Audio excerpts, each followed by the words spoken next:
Vous êtes prêts? Si vous voulez bien, je vous emmène au pays des histoires, écrite et lue par Gwen Kerdraon. On y va? Installez-vous confortablement. Écoutez bien.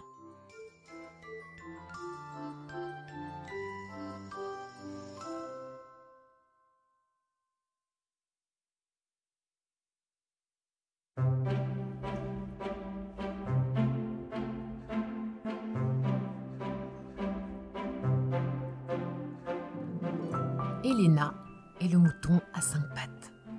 Cette histoire est pour Elena en particulier, car c'est un peu son histoire.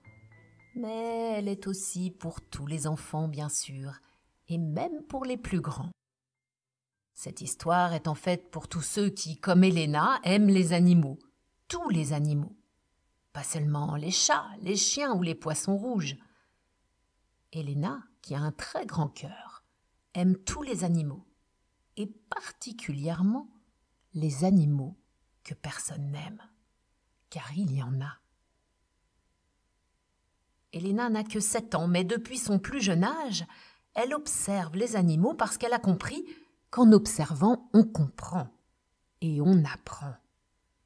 Depuis qu'elle sait lire, elle dévore les livres qui parlent d'animaux, tous les livres, sur toutes sortes d'animaux.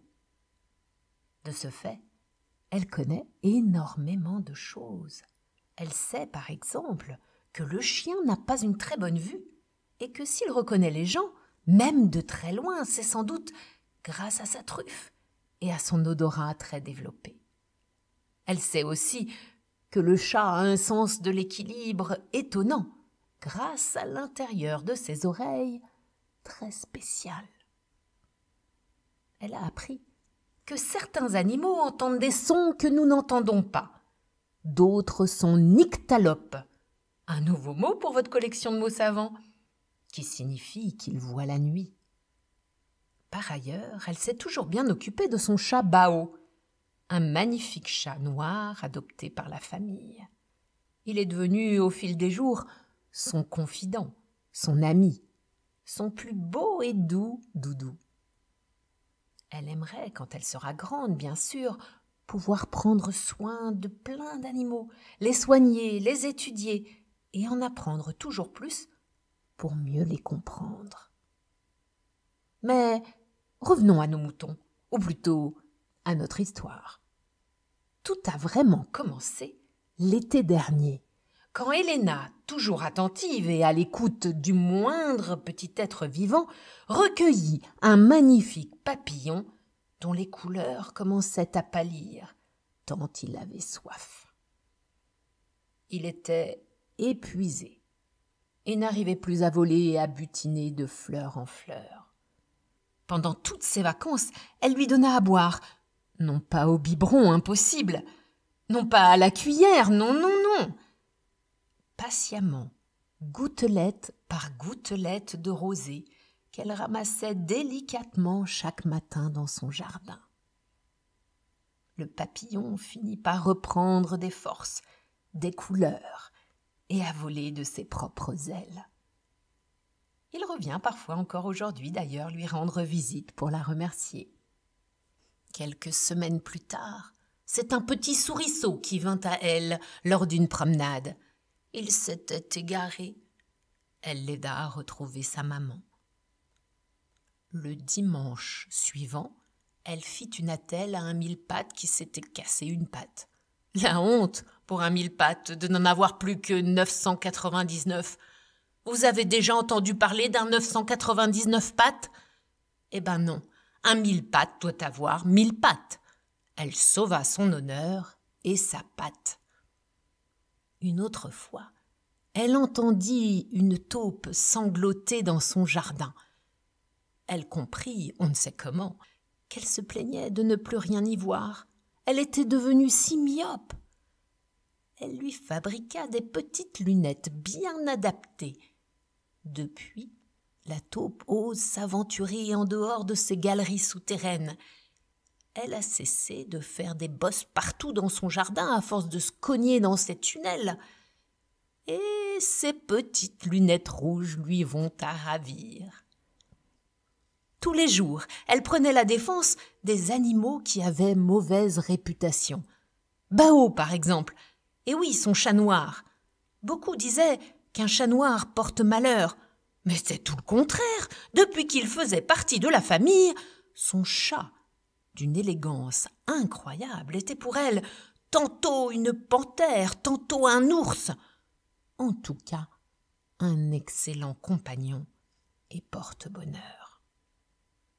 Elle disait à qui voulait l'entendre « Le poisson rouge a de la mémoire, le cochon n'a pas toujours mauvais caractère, la pie sait se taire, et la carpe peut être bavarde. Les poules ne se couchent pas toujours très tôt les jours de fête. La mule n'est pas têtue, il ne faut juste pas l'embêter et trop la charger. Le chien n'a pas toujours mal, et il aime le beau temps. Quant au moineau, il a une petite cervelle, cela est vrai, mais tout à fait proportionnelle à son petit corps. Le loup blanc n'est pas si connu. Le renard n'est pas que rusé et fourbe, il peut aussi être doux comme un agneau. Le dindon n'aime pas les farces, et le crocodile ne fait pas que pleurer. Il adore rire et claquer des dents, sans même qu'il fasse un froid de canard. Un pou, à y regarder de près, n'est pas si laid. Le paon est fier et il a de quoi, rendez-vous compte, toutes ces plumes qu'il doit porter en couronne. Il fait de gros efforts. Les marmottes ne font pas que dormir. Et si la tortue est lente, c'est juste parce qu'elle n'est pas stressée. N'aurait-elle pas raison? Chiens et chats s'entendent parfois à merveille. Et les moutons à 5 pattes n'existent pas. Mais sur ce point, elle pourrait s'être trompée. Un jour, en effet, alors qu'elle était en pleine séance d'observation dans un champ où des moutons broutaient tranquillement, elle décida de les compter. Pourquoi? Parce que tout le monde, un jour ou l'autre, s'amuse à compter les moutons. Elle était arrivée à 33, quand elle aperçut le 34e. Elle se rapprocha pour mieux l'observer. Elle plissa les yeux. « Oh, waouh, mais j'ai la berlue! Je rêve ou ce mouton à 5 pattes ?» Imaginez-vous à sa place. « Ça alors?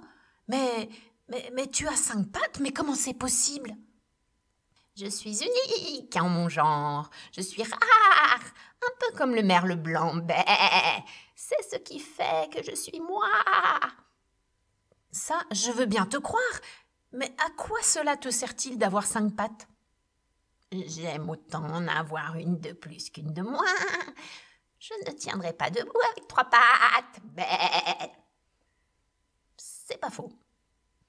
En vrai, c'est bien utile. Ainsi, je peux me gratter le nez en marchant. Je peux faire signe aux autres moutons et ils me suivent, tels des moutons de Panurge. Je vois. C'est ce qui fait de moi un être unique. Et j'en suis fière. Toi aussi, tu sais, tu es unique.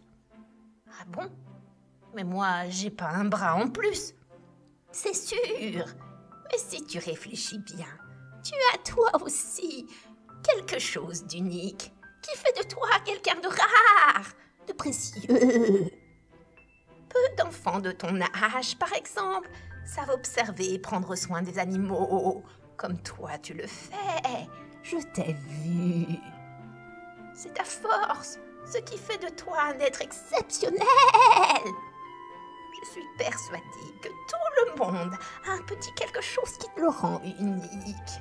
Une particularité, une qualité. Il faut juste un peu de temps parfois pour le découvrir.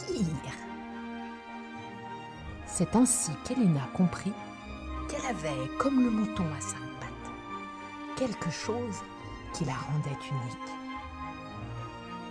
Vous qui écoutez cette histoire, vous êtes unique, vous êtes exceptionnel.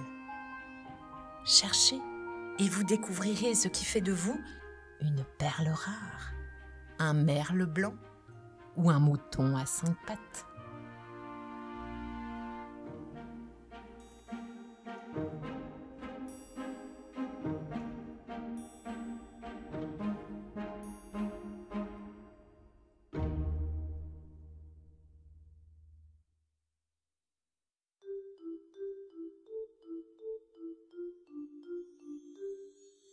L'histoire est finie. Je vous dis à bientôt au pays des histoires.